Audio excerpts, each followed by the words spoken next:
It's absolutely amazing that this CNN report didn't bother to mention that the entire Pacific Ocean has now become a garbage patch. It is one of World War II's deadliest battles, and it still lives on to this day for the victims' families. It happened on November 20th, 1943. U.S. troops arrived on the Red Beach on Tarawa Island, a Japanese stronghold in the Pacific. And after 3 days of fighting, more than 1,000 Marines fell under enemy fire. It was recently documented in a film, in large part due to one Navy officer who fought in that battle. On board a Higgins landing craft, Ensign Leon Cooper was responsible for the lives of hundreds of men.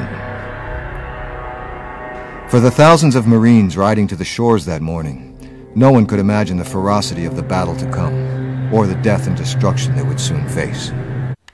The film follows Leon Cooper, who returned to Tarawa 65 years later in February of 2008.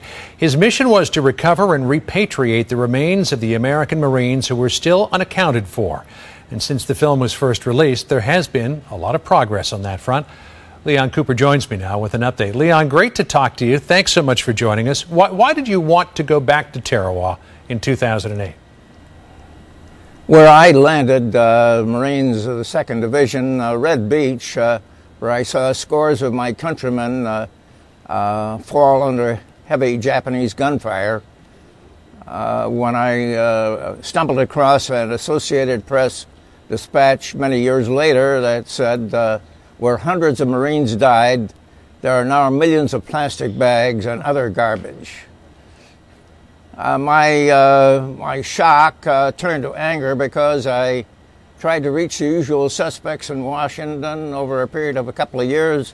Nobody paid any attention to me, so my friend Steve Barber finally argued me into returning to Tarawa 65 years later with a camera crew to film the outrage of Red Beach. Was the goal to just show these Marines who gave their lives in defense of this country the respect that you thought they deserved?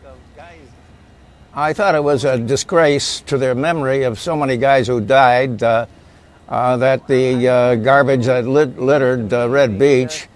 My shock actually was really more overwhelming because I learned when I got there that there were perhaps hundreds of Marines who still lay where they fell in unmarked graves. So the documentary came out, but your work has continued unabated. What has happened since then?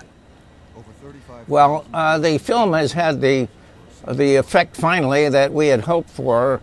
The Department of Defense is sending a team later this year with express orders to identify, recover, and repatriate the remains of maybe hundreds of Marines who are still there. You've talked to a lot of families, I assume, of these brave Marines. What have they been telling you?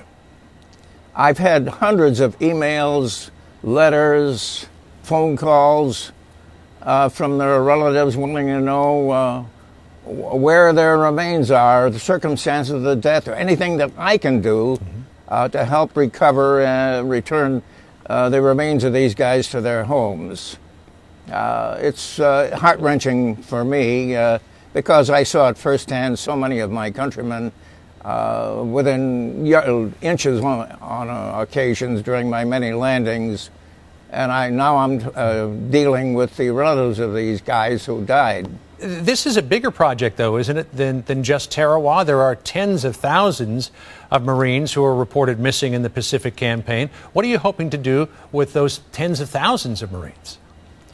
I've set up a nonprofit corporation which will receive charitable contributions that will enable me to film the battle sites of a number of places where the majority of American casualties took place. My objective here is to have this as a wake-up call to America, to make everyone possible in this country become aware of the scandal associated with the fact that these guys are still there 65, 70 years after the battle. Thanks so much for joining us, and good luck with your project, the noble one that it is. Many thanks again, John.